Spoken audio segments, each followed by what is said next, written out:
चलिए नमस्कार दोस्तों। आइए शुरुआत करते हैं।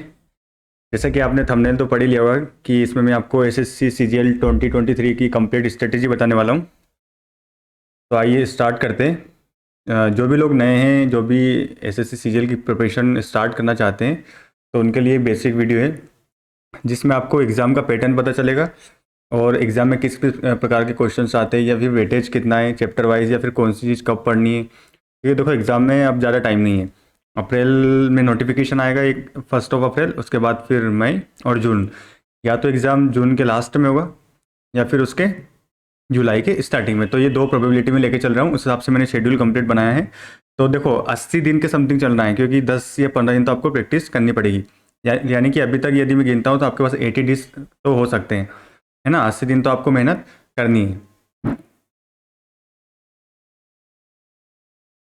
उसके बाद आगे आपको प्रैक्टिस करनी है इसके बाद। ठीक है, तो स्टार्ट करता हूँ स्ट्रेटेजी कंप्लीट, जिसमें आपको, है ना, सफलता तक जीरो से लेना स्टार्ट करना है और कहाँ तक जाना है, प्री। एटलीस्ट आपको प्री तो क्लियर करना है। उसके बाद मेंस में आपको फिर 2 महीने का टाइम मिल जाएगा। तो जो चीज़ आप यहाँ पे अभी छोड़ोगे उसके लिए टाइम वहाँ पे मिल जाएगा, यानी कि प्रैक्टिस तो यहाँ पे करनी पड़ेगी, है ना। 2 महीने की मेंस से पहले और एक यहाँ कम से कम 1 महीने की प्रैक्टिस यहाँ पे चाहिए, तब जाके आपका प्री या फिर मेंस क्वालिफाई हो पाएगा। अब देखिए, आपको जो बेसिक इंट्रोडक्शन है वो तो पता होगा, लेकिन फिर भी मैं आपको बताते हुए चलूँगा। तो आज जो मैं बताने वाला हूँ एसएससी सीजीएल 2023 की कंप्लीट स्ट्रेटेजी बताने वाला हूँ। तो आप इस वीडियो को लास्ट तक देखिए और एक कंप्लीट एक क्लियर वे बनेगा ना, बहुत ज़रूरी है।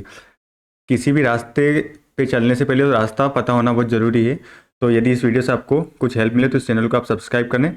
बाकी इस चैनल पे मैंने अभी तक मार्च 15 से बैच भी स्टार्ट कर दिया, जिसमें मैंने ज्योमेट्री और प्रॉफिट एंड लॉस और बायोलॉजी एक साथ स्टार्ट करे तीनों। तो यदि आप पढ़ना चाहते हैं तो वहाँ से पढ़ सकते हैं। चलिए चलते हैं आगे। ठीक है, अब जैसे कि आपको पता होगा कि सब्जेक्ट्स एक तो मैथ, रीजनिंग, इंग्लिश, जीएस और कंप्यूटर आने वाले हैं ना सीजीएल में। कौन से 5 सब्जेक्ट कर दिए हैं अब, है ना। देखो प्री में तो कितने 4 ही आने वाले, मैथ्स, रीजनिंग, इंग्लिश और जीएस। सब 50-50 मार्क्स के। ये 50 मार्क्स का, 50 मार्क्स का, ये वाला भी 50। ठीक है, तो 50 मार्क्स की यानी कि 25 क्वेश्चन आएगा, 1 मार्क्स 2 नंबर का। ये बात आपको बेसिक्स पता होगा, लेकिन फिर भी मैं बता के चलूँगा ताकि जो बच्चे नए हैं उनको प्रॉब्लम ना आए और उनको पता चले कि एक्चुअली एग्जाम पूछता क्या है ना। तभी तो मैं क्वालिफाई करूँगा उसको। एक कंप्यूटर एडिशनल जो मेंस में आने वाला है इस बार, तो ये नया एडिशन है, 2022 से किया गया है।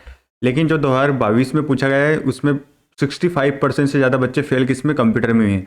तो इसको हल्के में लेके ना चलें। ये इसकी भी स्ट्रेटेजी मैं आपको बताने वाला हूँ। ये कंप्यूटर फिर मैं खुद कंप्लीट कराऊंगा आपको इसी बैच में, लेकिन थोड़ा बायोलॉजी खत्म होने के बाद, लगभग 15 दिन या 16 दिन के अंदर बायोलॉजी खत्म हो जाएगी। उसके बाद मैं कंप्यूटर स्टार्ट कर दूंगा, तो आपको प्रॉब्लम नहीं है। बहुत बेसिक से पॉइंट्स है, छोटे छोटे पॉइंट रटना पड़ेगा तो थोड़ा टाइम लगेगा, इसलिए जल्दी स्टार्ट करेंगे तो ताकि अपन को थोड़ा टाइम मिले उसको रिवाइज करने के लिए या फिर याद मेमोराइज करने के लिए। तो मैथमेटिक्स, रीजनिंग, इंग्लिश और जीएस प्री में आने वाला है। प्री होगा 200 नंबर का, ओके, जिसमें 0.50 यानी कि आधा नंबर की करेगी, माइनस मार्किंग रहेगी। एक क्वेश्चन रहेगा 2 मार्क्स का। ये तो आपको पता होगा, लेकिन बता के चलूँगा। इसके बाद आगे चलते हैं। सेक्शन 1 आपको पता है कि मॉड्यूल चेंज कर दिया, तो मॉड्यूल ऑफ एग्जाम क्या रहेगा। सेक्शन 1 में आपके पास रहेगा, मैथ्स किसका बात कर रहा हूँ, या मेंस की बात कर रहा हूँ, है ना। मेंस में 2 सेक्शन होगा। तो पहला जो सेक्शन होगा उसमें मैथ और रीजनिंग, उसके बाद सेकंड सेक्शन इंग्लिश और जीएस। तो इसमें लगभग वन टोटल यदि मैं गिनता हूँ तो इंग्लिश का वेटेज है 135, जीएस लगभग 75 मार्क्स की आने वाली मेंस में और 50 नंबर की है, तो इसका भी अच्छा खासा वेटेज हो जाता है। 75 और 50 यानी कि 512, यानी कि 125 मार्क्स की प्री और मेंस दोनों का बता रहा हूँ ना। ये फिर सिर्फ मेंस का है। यदि इसके मैं 50 नंबर जोड़ दूँ तो सबसे ज़्यादा जो वेटेज है वो इंग्लिश का ही है। तो इंग्लिश पे बहुत अच्छे से ध्यान देना है, हर एक चीज़ को कवर करके चलना है। तो 5185। तो यार रीजनिंग भी इस बार अच्छा खासा वेटेज रखने वाली है, यानी कि इसके 25 क्वेश्चन आने वाले हैं, नहीं 30 क्वेश्चन। ओके, 30 क्वेश्चन इसके आने वाले हैं। 30 क्वेश्चन इसके, 3 मार्क्स का एक क्वेश्चन, है ना। प्री में 2 मार्क्स का एक क्वेश्चन होता है, यहाँ पे होगा 3 मार्क्स का एक क्वेश्चन। तो 1 मार्क्स यदि आप एक क्वेश्चन सही करेंगे तो आपको इसको 3 नंबर मिलेंगे। अब मेंस में 90 नंबर का मैथमेटिक्स आने वाला है, जो कि पहले अच्छा खासा वेटेज रखता है, लेकिन इस बार मैथमेटिक्स थोड़ा सिमट के 90 मार्क्स तक रह गया है। रीजनिंग भी इस बार जरूरी पढ़ना, क्योंकि 90 मार्क्स तक ये है ना। उसके बाद 50 मार्क्स तो आपको उसमें आना ही है, तो यानी कि लगभग 140 मार्क्स ये भी कवर करके चलता है। सबसे ज़्यादा वेटेज जो अभी तक वो एक ही सब्जेक्ट का है और जो थोड़ा टफ भी माना जाता है वो है इंग्लिश है ना। तो उसको हालांकि मेंस में भी कोई खास क्वेश्चन पूछे नहीं है, तो घबराने वाली बात नहीं है। यदि आप बेसिक से पढ़ेंगे और थोड़ा आसानी से प्रीवियस ईयर क्वेश्चन करके चलेंगे, चाहे वो मैथ की बात करूँ, रीजनिंग की, या फिर इंग्लिश की, जीएस की अलग स्ट्रेटेजी रहेगी, उसमें पढ़ना पड़ेगा आपको। ओके। तो सबसे ज़्यादा वेटेज कौन रखता है? इंग्लिश रखता है। इंग्लिश में थोड़ा अच्छा सा ध्यान देना पड़ेगा ताकि एग्ज़ाम इस बार क्रैक और एटलीस्ट 2023 में हमें क्या मिलेगा, अच्छी सी डिसेंट जॉब मिले। अभी 2021 वालों का भी सिलेक्शन की जो लिस्ट है वो भी आ गई है, तो जो भी बच्चे सिलेक्ट हुए उनके लिए बहुत बहुत बधाई हो।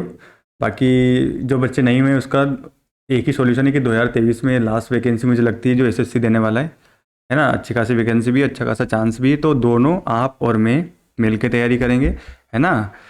अच्छे से तैयारी करेंगे। इसके बाद आगे चलते हैं। नेक्स्ट क्या है? Exam pattern for S S C G L pre. तो ये मैं आपको बता ही चुका हूँ कि 50 मार्क्स का मैथमेटिक्स आने वाला है, 50 का रीजनिंग, इंग्लिश और जीएस। और इस बार जो प्री है वो क्वालिफाइंग इन नेचर है, यानी कि इसके मार्क्स नहीं जुड़ेंगे, क्वालिफाइंग इन नेचर। आपको बस क्वालिफाई करनी है और टारगेट लेके चलना है, एटलीस्ट 150 स्कोर करें। क्योंकि कई बच्चे इस बार जो अच्छे से तैयारी नहीं की, जिन्होंने सोचा कि मैं जीएस अभी नहीं पढ़ूंगा, मेंस में जाके पढ़ लूँगा, तो उसमें से कई से ज़्यादा बच्चे रह चुके हैं। इसलिए लगभग 1.5 लाख के समथिंग एग्ज़ाम में बैठे हुए थे। उसमें से भी अब लगभग जो प्रोबेबिलिटी सिलेक्शन की, क्योंकि कंप्यूटर की वजह से बहुत सारे बच्चे लटके हैं इस बार, है ना। तो इसको मजाक में लेके नहीं चलना है, शायद सिलेक्शन रोक सकता है।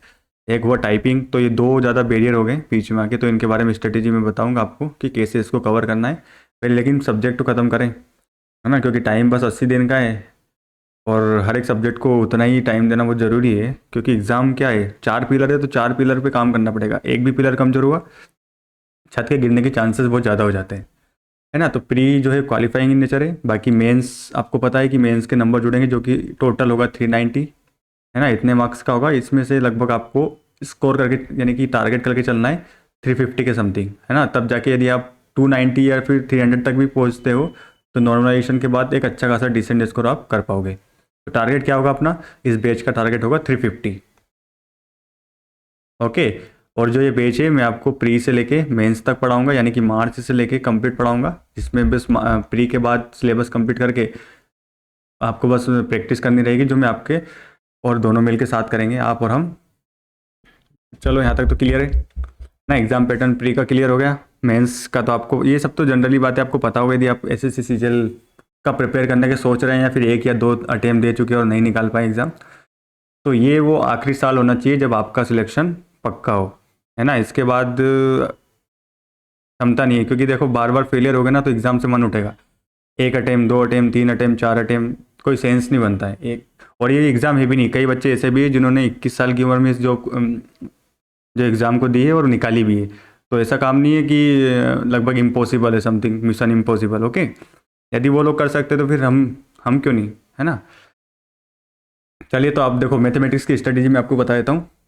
एडवांस 2 पार्ट होते हैं, एक एडवांस मैथमेटिक्स होता है और एक अर्थमेटिक होता है। दोनों का ही वेटेज बहुत अच्छा है, दोनों को पढ़ना जरूरी है। लेकिन जो मेंस में देखा गया उसमें ना ही टफ क्वेश्चन, ना ही अर्थमेटिक्स से पूछे और ना ही एडवांस मैथमेटिक्स से। और पढ़ के चलना है, क्या पता हमारे एग्ज़ाम में हमसे पूछ लें। देखो एग्ज़ाम की प्रोबेबिलिटी पक्की करनी है ना अपना सिलेक्शन, तो आपको सब कुछ पढ़ के चलना पड़ेगा। ओके। मान लो सर्कल एसएससी यहाँ से कुछ पूछता है, तो इसके जो बाउंड्री के पास भी लगते हैं ना, वो आपको वो भी पढ़ने पड़ेंगे, और जो अंदर मेन पॉइंट है वो भी पढ़ने पड़ेंगे, तब जाके सिलेक्शन पक्का होता है। यदि आप सिर्फ एक ही नाव में चलेंगे तो आपके चांसेस बहुत कम है कि आप पहुँच पाए। मान लो पेपर ईजी आ गया, देखो प्रोबेबिलिटी मैं आपको बताता हूँ। मान लो ईजी आ गया, हम लोग तो कर देंगे जो पढ़ के जाएंगे, और जो नहीं जाएंगे वो भी कर देंगे, है ना। लेकिन टफ आता है तो किसका सिलेक्शन होगा? सिर्फ हमारा। किसका? हमारा, क्योंकि हम बेसिक से पढ़ के गए, और जो लोग बेसिक से नहीं गए उनका डाउनफॉल पक्का है। तो एडवांस के 4 टॉपिक होते हैं: geometry, trigonometry, algebra, number system, mensuration. इसमें स्टैटिक्स वगैरह भी ऐड कर सकते हैं, जो इधर मैंने किया है ना। और जैसे कि हाइट एंड डिस्टेंस हुआ तो ये इसी का पार्ट है, तो मैंने लिखा नहीं है। हाइट एंड डिस्टेंस आप इसमें कर सकते हैं। तो मैंने इस बैच में अभी ज्योमेट्री स्टार्ट किया है, और लगभग 5 या 6 लेसन के समथिंग में करा भी चुका हूँ, है ना। इसके आगे मैं ट्रिग्नोमेट्री, अलजेब्रा जैसे सीक्वेंस लिखा है वैसे ही चलने वाला हूँ, और थोड़ा फास्ट चलूँगा क्योंकि टाइम बहुत कम है। उसके बाद फिर प्रॉफिट एंड लॉस भी स्टार्ट कर दिया मैंने, percentage, ratio, time and work, pipe and system, mixer and allegation, okay, speed, time, average, ये सभी इंपॉर्टेंट टॉपिक है जो आपको मैथमेटिक्स में पढ़ने हैं। ये सिलेबस आप कहीं से भी देख सकते हो, लाइक गूगल वूगल भी सर्च कर सकते हो, या फिर आपको पता भी होगा यदि आप प्रिपेयर करने का सोच रहे हो तो, है ना। सबसे पहले ये तो पता चले कि आने क्या वाला है, तभी तो आप उसके बारे में पढ़ोगे। चलिए, तो यहाँ तक तो बात होगी एडवांस और अर्थमेटिक। तो देखो, ज्योमेट्रिक थोड़ा वाइड टॉपिक है यदि आप एडवांस पढ़ोगे। बाकी किसी भी टॉपिक में 10 से दिन ज़्यादा मत लगाना, टारगेट बनाना कि 10 दिन में हर एक टॉपिक को मैं ख़त्म कर लूँ। ओके, और इसकी मैथमेटिक्स की प्रिपरेशन कैसे करोगे आप, मैं आपको पहले बता देता हूँ कि यदि आप ज्योमेट्री स्टार्ट कर रहे हो तो आपको अर्थमेटिक को भी साथ चलाना पड़ेगा, क्योंकि जो दिन है ना आपके पास वो बहुत कम है। मैं एटीडीज की स्ट्रेटेजी बता रहा हूँ बस, तो एटीडीज में कैसे आप कवर करोगे वही बता रहा हूँ, है ना। आपको क्या करना है, 2 घंटे तो ज्योमेट्री को देना है, और 1 घंटा क्लास, यदि आप क्लास ले रहे हैं या फिर कहीं से भी, जैसे आप मुझसे पढ़ेंगे तो मैं 1-1 घंटे की क्लास बनाता हूँ। लेकिन यदि आपकी इच्छा हो, जैसे रिकॉर्डेड मान लो 2 घंटे का आपको 2 क्लास देखनी है, तो आप 2 घंटे में 2 क्लास कवर कर सकते हैं। That could be the good point, है ना, क्योंकि आपको स्मार्टली करना है। उसमें कोई भी ऐसी चीज़ नहीं है, हर एक चीज़ मैंने प्रूव करके बताई है। तो आपको रटना पड़ेगा लास्ट में, है ना, फटाफट नोट्स बना लेना फटाफट, उसके बाद रटना चालू कर देना। देखो, प्रॉफिट एंड लॉस जो है मैं टाइप वाइज कराऊंगा आपको। एक टाइप के 10 क्वेश्चन उठाऊंगा, कंप्लीट करा दूंगा, आपके दिमाग में थीम बन जाएगी इस क्वेश्चन को कैसे करना है एग्जाम में। और उसी टाइप के आसान आसान क्वेश्चन हर बार पूछे जाते हैं। तो वैसे ही आपको किसको प्रिपेयर करना है, अर्थमेटिक। तो आपको 1 घंटा डेली देंगे आप, वो सफिशियंट है ना। बाद में प्रैक्टिस के लिए टाइम निकालना है, ये बस मैं आपको क्लासेस के लिए बता रहा हूँ। आपको अभी नॉलेज गेन करना है, उसके बाद उसको अप्लाई करने का टाइम अलग से निकालना है। Percentage, ratio, proportion, time and work, pipe and system, mixture allegation, जो भी ये पार्ट होते हैं मैं ऐसे ही सीक्वेंस वाइज कराने वाला हूँ, लेकिन हर एक चैप्टर कराऊंगा, है ना। इसमें बहुत सारे लिखे नहीं है, जैसे कि time and work, pipe and system दोनों एक है, एक ही तरीका यूज़ होता है, बस इसमें माइनस होता है, उसमें प्लस को लेके चलना पड़ता है। तो ये वाले टॉपिक में मैं इसमें करवाने वाला हूँ। यदि आपने अभी तक सब्सक्राइब नहीं किया चैनल तो कर लीजिए, ताकि आपको रेगुलर नोटिफिकेशन मिलते रहे और क्लासेस में बने रहे, है ना, ताकि एक माहौल क्रिएट हो पढ़ने का। अब मैथमेटिक्स की स्ट्रेटेजी मैंने आपको बता दी है कि 2 घंटे तो आपको किसको देने, एडवांस मैथमेटिक्स को देने, है ना। और चैप्टर वाइज हर एक चैप्टर कवर करके चले। चल, नंबर सिस्टम का हो गया। यदि आप थ्योरी नहीं कर पा रहे हैं तो मेरे को कमेंट सेक्शन में बता देना। हालांकि मैं थ्योरी पढ़ाऊंगा, है ना, कभी डायरेक्ट नहीं भगूंगा, थ्योरी पढ़ाऊंगा, उसके बाद फटाफट आप रटना चालू कर दिए। तो जैसे आप वीडियो देखिए तो 1.5x पे भी देख सकते हैं, या फिर 2x पे भी देख सकते हैं, जिससे आपका टाइम बचे। तो मैं रिकॉर्डेड सेशन डालूंगा अपने यूट्यूब पर, और बेसिक से, है ना, हर एक चीज़ का प्रूफ बताते हुए चलूँगा कि 3, यदि ये XYZ है, ये 3 से मल्टीपल होगा तो तभी क्यों होगा जब इनका सम 3 से होगा। तो इसका प्रूफ भी आपको मैं बताते हुए चलूँगा हर एक चीज़। चाहे वो ट्रेंगल का सम 180 डिग्री क्यों ना हो, यदि आपने अभी मेरे ज्योमेट्रिक लेसन देखे होंगे तो उसमें नोटिस किया होगा मैंने हर एक चीज़ आराम से या बेसिक से बताई है। चाहे वो ट्रेंगल का सम 180 डिग्री क्यों हो, या फिर एंगल बाइसेक्टर क्यों होता है। ओके, हर एक बेसिक से थ्योरी समझा रहा हूँ। तो जो बच्चे नए हैं, अभी प्रिपरेशन 12th फ्रेश हैं, या फिर अभी जो तैयारी करना स्टार्ट कर रहे हैं SSC सीजीएल 2023 की, तो उनके लिए बहुत ही अच्छी अपॉर्चुनिटी है ये, है ना। क्योंकि यदि 30-40 हज़ार तक वैकेंसी भी आती है तो मेरा काम तो कहीं से कहाँ तक हो जाएगा। मुझे बस एक से मतलब है, और एक तब मिलेगी जब आप मेहनत करेंगे। Profit and loss, percentage, ratio, proportion, time and work, pipe assistant, ये सब बकवासें मैं आपको बता चुका हूँ। आपको बस पढ़ना पड़ेगा, है ना। सिलेबस तो हज़ारों लोग लिखते हैं डेली कॉपी में, तरह तरह के काम करते हैं, दीवारों पे लिखते हैं, लेकिन पढ़ता कौन है। 100 में से एक ही पढ़ेगा बस, और आपको उस एक में आना है बस। मैं चाहता हूँ कि देखो, इस बैच का मतलब सेंस ये है कि आपकी तैयारी और हम दोनों क्या करेंगे, साथ तैयारी करेंगे। हालांकि मैं सिलेक्टेड हूँ, लेकिन आपको प्रिपरेशन करनी है। मैं आपको चाहता हूँ कि आपकी सहायता हो, और किसी भी प्रकार का कोई डिस्टर्बेंस नहीं है ना, ना ही कोई कमेंट्स है। बस आपके लिए एक प्रॉपर बोर्ड चलता रहेगा, वाइट बोर्ड, जिसमें मैं आपको चीज़ें लिख लिख के बोल बोल के बताता रहूँगा। आपको बस पढ़ना है ना। यदि टाइम ना हो तो आप स्पीड भी बढ़ा सकते हैं, ये इसका बेनिफिट है। चलिए आगे चलते हैं। अभी ये बात होगी मैथमेटिक्स की कि 2 घंटे आपको ज्योमेट्री को दे देने हैं, और प्रॉफिट एंड लॉस को। ज्योमेट्री थोड़ा लॉन्ग टॉपिक है, शायद आपका टाइम थोड़ा ज़्यादा ले सकता है, लेकिन आप फिर भी ट्राई करें, है ना। यदि आप 1 अप्रैल नोटिफिकेशन के बाद पढ़ना चालू करेंगे ना, तो आधा से ज़्यादा कंपटीशन बाहर है ना। आप कंपटीशन में बहुत बाहर हो, क्योंकि 70, लगभग मैं मानता हूँ 60 से ज़्यादा % बच्चे जो रहते हैं ना, 34 लाख फॉर्म भराते हैं। 34 लाख, इमेजिन करके देखिए आप, क्या 34 लाख ही पढ़ते होंगे। अरे नहीं भाई, कोई उठ के भी इसमें फॉर्म डाल देता है, कोई यहीं से चलते चलते फॉर्म डालता है कि भाई फॉर्म निकला है, चलो 100 रुपये में तो भरा ही रहा है ना। बैंक का फॉर्म इतना कम क्यों डलता है, कॉस्ट ज़्यादा है, 1000 रुपये का डलता है, लाइक 1000 या 1500 का डलता है। तो वो है ना। तो डिमोटिवेशन नहीं होना है, हम सबसे बेहतर हैं, है ना। जो आसपास पड़ोस लोग देखते हैं आप, वो कुछ भी नहीं है। सब कुछ किसके आता है, हमको आता है बस।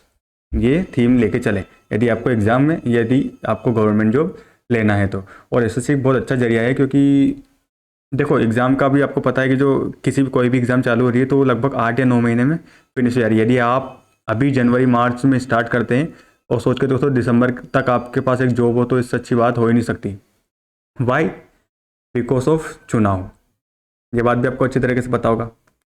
चलिए तो आगे बढ़ते हैं। ये आपको मैंने बता दिया, एडवांस मैथमेटिक्स बता दिया, अर्थमेटिक बता दिया, कैसे प्रिपरेशन करनी है। आप फर्स्ट टॉपिक उठाओ मेरे साथ और ज्योमेट्री में उठाता हूँ इधर से, तो दोनों पैरेलल चलाएंगे, है ना। तो टाइम पे 80 दिन में ये भी कवर करना है और ये वाला हैंड भी पूरा कवर करना है। अर्थमेटिक थोड़ा फास्ट हो जाएगा, बस रिविजन का बहुत जरूरी है। एक बार पढ़ा और रिविजन नहीं करा तो कोई सेंस नहीं, इसलिए बोल रहा हूँ कि फटाफट कवर कर ले सिलेबस एक बार, उसके बाद आराम से पढ़ेंगे। नेक्स्ट दिन चलते हैं कि how to cover syllabus on time. ये मैं आपको बता चुका हूँ। कितने दिन बचे हैं? ओनली 80 डेज लेफ्ट बचे हैं, है ना। 10 एक दिन और ज़्यादा हो सकते हैं, लेकिन आपको प्रैक्टिस करनी है तो वो जोड़ के मत चलना, थोड़ा टाइम कम लेके चलना उससे। We don't have much time to read all the syllabus, है ना। अब वो टाइम नहीं है, क्योंकि आप 6 मंथ की प्रिपरेशन में नहीं है, आप अप्रैल, मई और जून 3 महीने की प्रिपरेशन में, यानी कि समय आधा हो गया। तो आपको इंटेंसिटी यानी कि अपनी स्पीड भी क्या डबल करनी पड़ेगी। ओके, देखो यदि समय 2 से 1 हो गया, इसका मतलब क्या, स्पीड 2 से 1 हुई, 1 से 2 हुई होगी। बस इसी टाइप के कॉन्सेप्ट मैं आपको समझाऊंगा, डेली लाइफ में भी इनको अप्लाई करते हुए चले। ओके, चले आगे। देखो डिटेल स्टडी फॉर मैथ्स मैं आपको बता चुका हूँ, 2 घंटे आपको एडवांस को देने ही पड़ेंगे, चाहे आप कुछ भी कर लो। ओके, और 1 घंटा किसको? अर्थमेटिक को। अब यार देखो एक और बात आपको पॉइंट बता देता हूँ। अभी आप ये मत सोचना कि मैं 5 दिन पढ़ लिए तो मैं सैटरडे और संडे ऑफ मनाऊंगा, बिल्कुल नहीं। आपको प्रैक्टिस करनी है, लोगों को एंजॉय करने दो, लोगों का काम है वो, अपना काम पढ़ना है। ओके, तो प्रैक्टिस और सैटरडे को आपको प्रैक्टिस करनी है, उसके बाद संडे को भी प्रैक्टिस करनी जो आप तक अभी तक आपने पढ़ा है। जैसे एडवांस की ज्योमेट्री चैप्टर की आपने कोई सी थ्योरी पढ़ी, तो आप उसको रिवाइज कब करेंगे? या तो सैटरडे के दिन कोई सा शेड्यूल बना लो, या फिर संडे के दिन, है ना। दोनों में से उसको 1 या 2 घंटा फटाफट गो थ्रू करके, है ना, कॉपी में जो सॉल्यूशन दे रहे हैं उनको आराम से अपने हाथों से प्रूव करके देखें, चीज़ों को रट लें, उनका रिजल्ट जो भी है फटाफट रट लें। प्रूव करके मैं बता रहा हूँ आपको, आपको बस उसको याद रखना है ताकि एग्जाम में उसको अप्लाई करना सीख जाओ। और जब मैं आपको प्रैक्टिस सेशन में 650 क्वेश्चन कराऊंगा ना, आप खुद ब खुद अपने क्वेश्चन, हर एक क्वेश्चन को आप खुद अपने तरीके से सॉल्व करने लग जाएंगे, क्योंकि थीम बननी चाहिए। आपके दिमाग में थीम कब बनेगी? जब आप मेरे साथ प्रैक्टिस करेंगे या फिर किसी भी क्वेश्चन को देखेंगे कि वो सोल्व आखिर कैसे होता है, उसको स्टार्ट कैसे किया जाए सोल्व करना, तो वो चीज़ प्रैक्टिस से आएगी। 1 घंटा आपको अर्थमेटिक को डेली देना है। टॉपिक मैं आपको पहले बता चुका हूँ कौन कौन से टॉपिक। यदि आप परसेंटेज पहले उठाना चाहते हैं तो वो भी बहुत अच्छा ऑप्शन है। यदि थोड़ा इजी टॉपिक आपको उठाना चाहते हैं और, तो वो रेशियो एंड प्रोपोर्शन हो सकता है ना। कभी कभी आपको लगे शायद कि प्रॉफिट एंड लॉस थोड़ा सा टफ हो रहा है कहीं, तो आप रेशियो एंड प्रोपोर्शन को भी उठा सकते हैं, वो भी एक अच्छा ऑप्शन आपके साथ हो सकता है। बाकी आगे चलते हैं। तो देखो इंग्लिश, अभी क्या बताया था मैंने, सबसे ज़्यादा वेटेज किसका है? सबसे ज़्यादा जो वेटेज है वो है इंग्लिश का। इसका मतलब टाइम कंज्यूमिंग तो नहीं है, लेकिन चीज़ों को बस थोड़ा सा फास्ट करना है, दिमाग को थोड़ा खुला रखना है। इधर से स्टार्ट करता हूँ। आपको कंप्रीहेंशन करना है, आधे घंटे कुछ भी पढ़ो, है ना, न्यूज़ पढ़ो, कुछ भी पढ़ो, है ना, क्योंकि एग्जाम में जब कंप्रीहेंशन करोगे ना, मैंने जो स्टार्टिंग के 2 साल गलती की थी ना, वो यही, मुझे लगता था कि बस एग्जाम में जो पैसेज आएगा मैं सोल्व कर दूंगा, मुझे लगता है जो क्लोज एग्जाम में आएगा मैं कर दूंगा, जो पैसेज वहाँ पे आएगा कर दूंगा, है ना। लेकिन वहाँ पे वास्तविक बात तो ये है कि वहाँ कुछ होता ही नहीं है। तो आपको यहीं से अच्छे से तैयारी करके जानी है। तो कंप्रीहेंशन आपको अभी से पढ़ना पड़ेगा। यदि आपकी कंप्रीहेंशन स्ट्रॉन्ग है ना, तो आपका 50% काम खत्म है। तो आप PQRS भी कर लोगे, क्लोज टेस्ट भी लगभग कर लोगे, है ना। आपको बस इधर क्या मेहनत करनी है, ग्रामर कंप्लीट करनी है। हर एक चैप्टर आप 2-2 दिन में कवर कर सकते हैं, ज़्यादा से ज़्यादा 3 दिन, इससे ज़्यादा किसी भी ग्रामर टॉपिक को मत देना। और जो भी रूल्स हैं उनके फटाफट फटाफट रटते हुए और अच्छे से नोट्स बना के भी चलते जाना। इंग्लिश में कवर नहीं कराऊंगा, यदि आप कहीं से पढ़ना चाहे तो पढ़ सकते हैं किसी भी बुक से, जैसे कि SP बख्शी हुई, इस टाइप की बुक मैं आपको रिकमेंड कर दूंगा किसी अलग वीडियो में, तो वहाँ से आप कर लेगा। बाकी ग्रामर आपको करनी है, वोकेब की जिम्मेदारी मैं लेता हूँ, वोकेब मैं आपको करा दूंगा, लेकिन आपको थोड़ी थोड़ी करनी फिर भी, है ना, क्योंकि अपना भविष्य किसी और के भरोसे नहीं छोड़ सकते अपन। सबसे बड़ी बात ये है, यदि आप किसी को देखो तो आप सोच के देखो कि अपना भविष्य किसी और के हाथ में देना, इससे बुरी बात और इससे भयानक बात कुछ हो नहीं सकती। तो आपको मेरे साथ मेहनत करनी है, ना कि मुझ पर डिपेंड होकर करनी है। ओके, EDM एंड फ्रेजेस में कंप्लीट करा दूंगा, 1 वर्ड सब्स्टिट्यूशन में आपको कंप्लीट करा दूंगा, फ्रेजल वर्ब ये आपको डेली 10-10 याद करने। अभी से रूटीन बना लो सबसे पहले, है ना। जैसे भी यदि आपको रात में पढ़ना पसंद हो तो रात में, और दिन में पढ़ना हो तो दिन में, लेकिन आपको एटलीस्ट 8 to 9 या फिर हो सकता है ज़्यादा से ज़्यादा 10 आवर का तो लगभग डेली प्लान आपको बनाना पड़ेगा पढ़ने के लिए। बढ़िया सा चाय लो हाथ में, यदि चाय पीते हो तो शाम को बैठो, खिड़की गेट बंद करके किसी को अंदर मत आने दो और अपना रटना चालू करो। ओके, समझना और रटना। एक बार समझ लिया उसके बाद तुरंत रट लो उसको, ताकि एग्जाम में तुरंत याद आए। Revision is must. Okay, PQR solve कब करोगे? जब आपको कंप्रीहेंशन बहुत स्ट्रॉन्ग हो जाएगा। क्लोज तो इसमें लगभग आपको फ्रेजल वर्ब इस टाइप की चीज़ें मिलेगी। तो जब कंप्रीहेंशन पढ़ेंगे या फिर प्रीवियस ईयर क्वेश्चन करेंगे आप, है ना, तो जैसे कि कुछ एक बुक है मैं आपको अलग से बना के कर दूंगा, आप टेंशन मत लो, जिससे आपकी प्रिपरेशन ईजी हो जाए।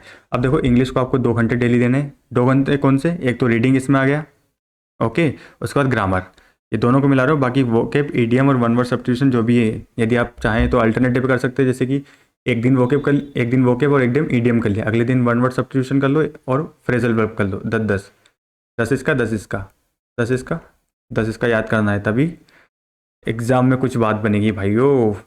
तो you can finish English grammar in 1 month, है ना। यदि आप चाहते हैं, ईमानदारी से आप प्रिपरेशन करते हैं, तो ज़्यादा टॉपिक नहीं, 7 या 8 टॉपिक बनते हैं, तो आप आसानी से क्या कर लेंगे, कवर कर लेंगे। तो 1 महीने से ज़्यादा मत देना इसको। यदि आज मार्च 15 की मैं बात कर रहा हूँ, है ना, तो लगभग 15 अप्रैल तक आपका इंग्लिश का ग्रामर तो कंप्लीट एटलीस्ट होना चाहिए। वोकेब क्या धीरे धीरे बिल्ड होगा, वोकेब आप आज पूरी याद नहीं कर सकते। एक बार याद करोगे, 2 बार 3 बार वो भूल जाते हैं बार बार, है ना, तो उनको पढ़ना पड़ेगा। मैं कुछ ट्रिक से आपको वोकेब याद करा दूंगा, जिससे आपको एग्जाम में वो रहे याद। अच्छे अच्छे ट्रिक, हंसी वाली मजाक वाली, तो आपको एग्जाम उससे हेल्प रहेगा। रीडिंग डेली हाफ आवर करना है आपको। रीडिंग इस मच, गूगल पे कुछ भी आर्टिकल उठाओ, पढ़ना चालू करो, है ना, विकीपीडिया पढ़ो किसी भी टॉपिक के, जैसे कि ऑस्ट्रेलिया बस फायर हो गया, ऑस्ट्रेलिया के जंगल में आग क्यों लगी, या फिर नया टॉपिक कोई भी डिप्लोमेटिक हुआ, कोई भी recent news like Russia Ukraine war, तो कोई सी भी चीज़ पे उठाते रहो, वहाँ से वोकेब भी याद हो जाएगी और सेंटेंस का फॉर्मेशन भी आपको वहाँ से मालूम पड़ेगा कि इंग्लिश की थीम तो बनेगी कि यहाँ पढ़ना आता है कि नहीं। तो रीडिंग कम्प्रीहेंशन एक बार आपका क्लियर हो गया, 10 गुड पॉइंट। यदि आपके पास इंग्लिश न्यूज़पेपर आता है तो इससे अच्छी बात नहीं है। किसी भी डिवाइस या फिर किसी भी मोबाइल या फिर लैपटॉप को टाइम मत देना ज़्यादा, है ना। यदि आपके पास न्यूज़पेपर है तो वही पढ़ो, उससे अच्छा काम नहीं। टिक कर लेना वहाँ से, एक अलग नोटबुक उठा लेना जिसमें आप वोकेब आराम से लिखते हुए चले। चलिए आगे, यहाँ तक क्लियर है इंग्लिश और मैथमेटिक्स। देखो ज़्यादा टफ कुछ भी नहीं है। डेली आपको 10 तो वोकेब करनी है, ईडियम, फ्रेजल वर्ब और वन वर्ड सब्स्टिट्यूशन रटना पड़ेगा। एक बार याद करो, ऐसा याद करो टिक बना के कि काम ही खत्म हो जाए ना। कुछ भी जोड़ लो अपने मन से जो अपने लगे। तो अपनी अपनी ट्रिक अपने हिसाब से होती है अपनी डेली लाइफ में, जो जैसे भी अपन जीते हैं, है ना। तो जैसी भी ट्रिक आप लगे वैसे बना लो। बाकी मैं तो ट्रिक बनवाऊंगा, यदि मेरी पसंद ना आए तो खुद बना के याद करो, पर याद करना है क्यों है? क्योंकि जॉब चाहिए। और जॉब कौन सी चाहिए? इनकम टैक्स इंस्पेक्टर या एक्साइज इंस्पेक्टर या फिर मिनिस्ट्री ऑफ एक्सटर्नल अफेयर्स, इस टाइप की जॉब तभी मजा आए। या फिर असिस्टेंट ऑडिट ऑफिसर। कहीं फंस जाओगे, साउथ में चले जाओगे तो बाद में पछतावा होगा, लेकिन अभी पढ़ेंगे तो कोई पछतावा नहीं होगा। तो रीडिंग डेली आपको आधे घंटे करना है। ये पॉइंट क्लियर हो गए। ये पॉइंट अलग से मैंने लिखे हैं मेंशन करके, इसका मतलब ये बहुत ज़रूरी है। चलिए आगे, इंग्लिश की स्ट्रेटेजी में कोई डाउट है तो आप मुझे कमेंट सेक्शन में बताएगा। बाकी स्ट्रेटेजी आपको बस एक मैप होता है ना किसी प्रकार का, इस पर काम करोगे ना तभी कुछ होने वाला है। ये स्ट्रेटेजी का वो देखने से कोई किसी का सिलेक्शन नहीं हुआ आज तक, सच बात तो ये है। बाकी मैं टाइमिंग नहीं बता रहा हूँ कि आपको सुबह 10 से 12 पढ़ो, क्योंकि सबके टाइमिंग अलग अलग होते हैं। कुछ लोग दिन में पढ़ पाते हैं तो कुछ लोग रात में, जिसको जो कन्वीनियंट हो, सूटेबल हो, ओके, उसी टाइमिंग पे उसको पढ़ना है। अपना टाइमिंग चेंज करने की कोशिश ना करें, क्योंकि लास्ट टाइम पे कई बार ऐसा होता है कि जब अपने टाइमिंग चेंज करते हैं अपन, प्रॉब्लम आती है। चलो, रीजनिंग को आपको डेली 1 घंटा देना है। पहले जो थ्योरी पार्ट है ना, कंप्लीट थ्योरी पार्ट फर्स्ट। जो भी थ्योरी पार्ट, जैसे कैलेंडर हुआ तो थ्योरी है, कैलेंडर की कुछ थ्योरी बनती है। जैसे क्लॉक हुआ तो क्लॉक की थ्योरी बनती है। उसके बाद डायरेक्शन हुआ, डायरेक्शन में कुछ थ्योरी बनती है, तो वो कंप्लीट कर लें। जैसे परछाई वरछाई का है ना। उसके बाद एक ब्लड रिलेशन होता है, इसमें थ्योरी बनती है। उसके बाद डाइस हुआ, डाइस में कुछ एक थ्योरी आपको पढ़नी पड़ेगी। डाइस का फॉर्मेशन कैसे होता है, किस किस प्रकार के डाइस होते हैं, ओके। जब इसको खोल दूँ, जब इसको बंद कर दूँ, तो इस टाइप के आप जो भी पहले जो थ्योरी पार्ट रहेगा रीजनिंग में वो कंप्लीट करो। उसके बाद बिना सोचे समझे बस इसकी प्रैक्टिस करो। आधे घंटे डेली या फिर 1 घंटे प्रैक्टिस करोगे ना, रीजनिंग में आप गारंटी 50 आउट ऑफ 50 स्कोर करोगे। यह आपको लिख के दे रहा हूँ मैं। पर आपको क्या करना है, ईमानदारी से कठिन सवाल भी करने हैं, तो आसान से आसान भी, यानी कि बेसिक से लेके एडवांस क्वेश्चन तक आपको करने, ताकि आपके सिलेक्शन के चांस एकदम ऊपर हो। चलिए आगे रीजनिंग, यहाँ तक रीजनिंग में ज़्यादा कुछ है नहीं। ये इस समय सोचना सर आपने बाकी चैप्टर में मैथ्स में इतना टाइम दिया, इंग्लिश में इतना टाइम दिया, लेकिन आपने जब रीजनिंग का बताया सर आपने छोटा सा बता के काम खत्म कर दिया। वो इसलिए क्योंकि ये बहुत छोटा है ना, बहुत कम। तो जैसे नंबर तो आएंगे ये तो पता है, लेकिन जो चीज़ प्री में इस बार पूछी गई है और मेंस में आप देखना अलग नहीं है। आप पेपर उठाना प्री का और मेंस का 2022 का, आपको पता चल जाएगा कि लेवल की ज़रूरत है ही नहीं, है ना। रीजनिंग आपको उस हिसाब से पढ़नी, क्योंकि टाइम ज़्यादा नहीं है। चले आगे। अब आता है सबसे बड़ी दिक्कत, जीएस, है ना। आप इसमें देखो सभी ज़रूरी तो सब चीज़ें पढ़ना, क्योंकि मुझे नहीं पता कहाँ से पूछेगा, या फिर आपको नहीं पता कहाँ से वो पूछ ले। और कुछ एक चीज़ें जैसे कि बायोलॉजी, तो इसमें सबसे अच्छी बात है कि बायोलॉजी मैंने स्टार्ट कर दिए, 3 लेसन में अपलोड भी कर चुका हूँ। तो आप 3 लेसन देखिए बायोलॉजी के, 10 या 15 लेसन होंगे जिसमें मैं सारी बायोलॉजी आपको एक एक पॉइंट रटवा दूंगा और उसके क्वेश्चन भी करा दूंगा। तो इसको देखने की ज़रूरत भी नहीं। फिर केमिस्ट्री इसी के साथ और फिजिक्स इसी के साथ कंप्लीट हो जाएगी। हिस्ट्री में थोड़ा टाइम लगेगा, लेकिन करंट अफेयर में मंथली वाइज आपको देता रहूँगा।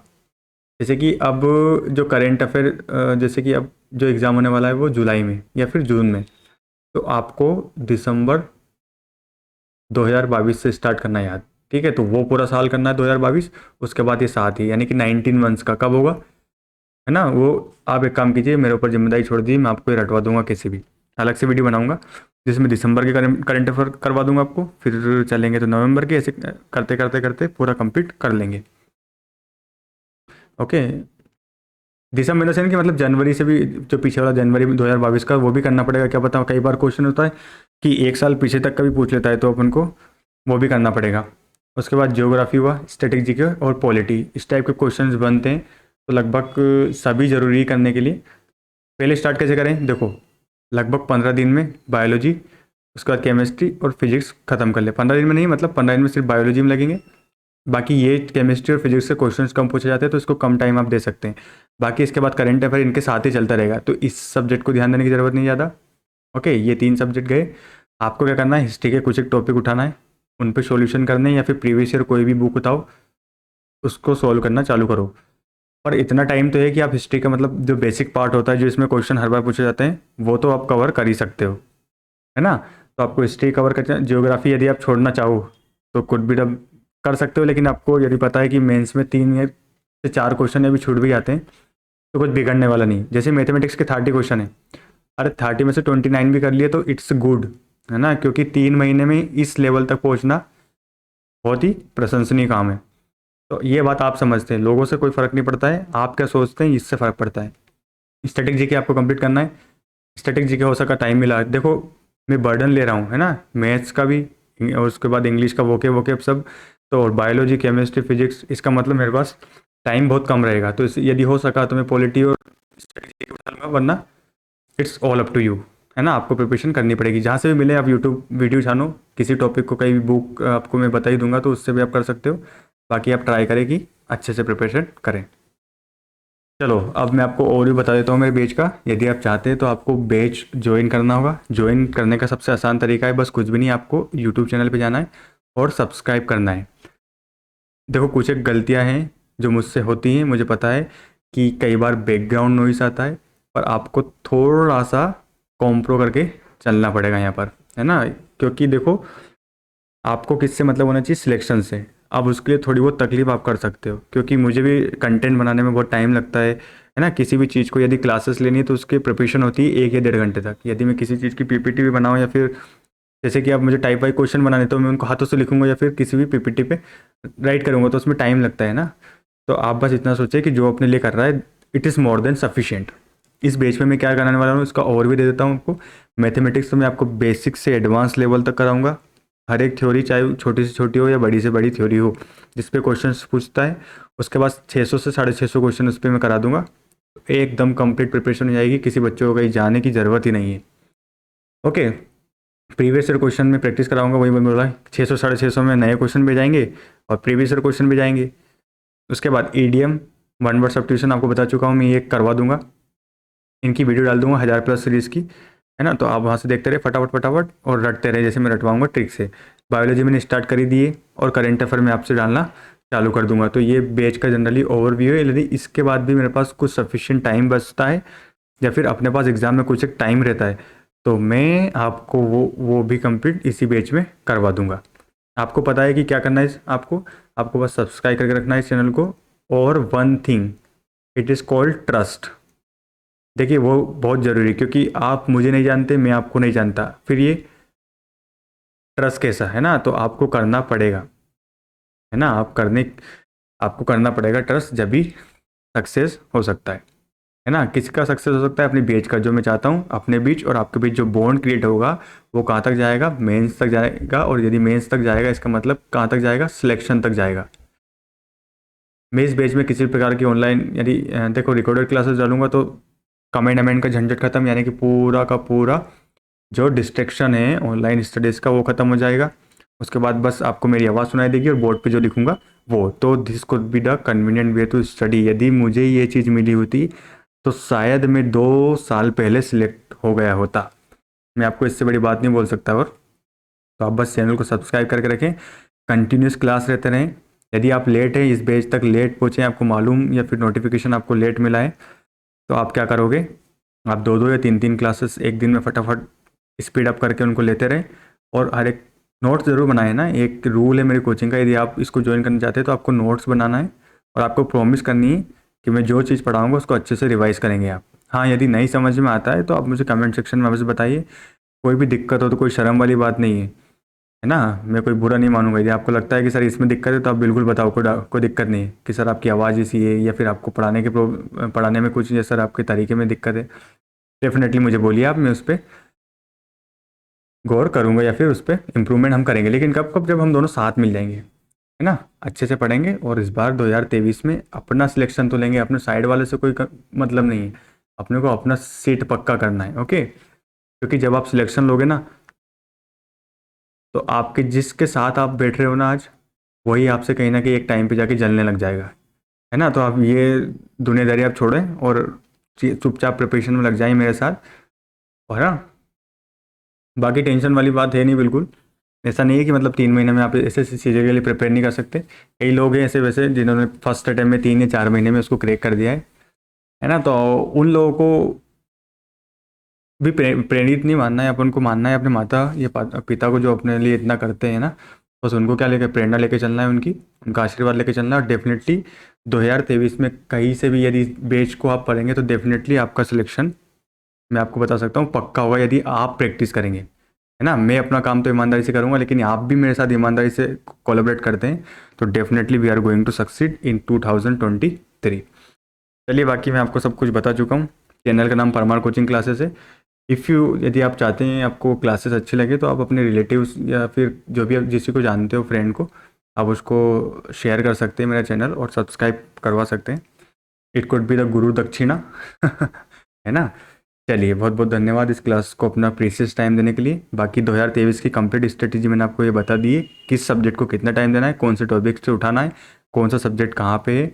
बाकी मार्क्स डिस्ट्रीब्यूशन, है ना, कई लोग बोलते हैं कि प्रॉफिट एंड लॉस से हर बार 4 से 5 क्वेश्चन पूछे जाते हैं, तो ये बात आपको नहीं, आपको पता है ना, मुझे ये बस एसएससी जानता है। उसका मूड उठा तो रेशियो प्रोपोर्शन से 4 या 5 क्वेश्चन भर देगा, या फिर 10 क्वेश्चन उसके दे देगा, है ना। तो उसका जिसके ठिकाने नहीं है उस पर क्या ही अपन बात करें, इसलिए मैंने वो इंक्लूड नहीं किया। यदि आप सोचो कि सर आपने तो बताया नहीं कि चैप्टर वाइज क्या वेटेज है, उसका कोई भरोसा नहीं भाई। कभी कंपाउंड इंटरेस्ट से क्वेश्चन पूछ लेता है, तो कभी सिंपल इंटरेस्ट से पूछ लेता है, कभी दोनों से 2-2 क्वेश्चन, तो कभी एक से, है ना। तो जब प्रोबेबिलिटी नहीं है उसकी, है ना, श्योरिटी नहीं है, तो मैं आपको कैसे बता दूँ। चलिए, बाकी अपना कीमती समय देने के लिए बहुत बहुत धन्यवाद। किसी भी प्रकार की कोई गलती रहती है उसके लिए मैं माफ़ी चाहता हूँ। बाकी कमेंट सेक्शन में अवश्य बताएं। Bye bye, Tata.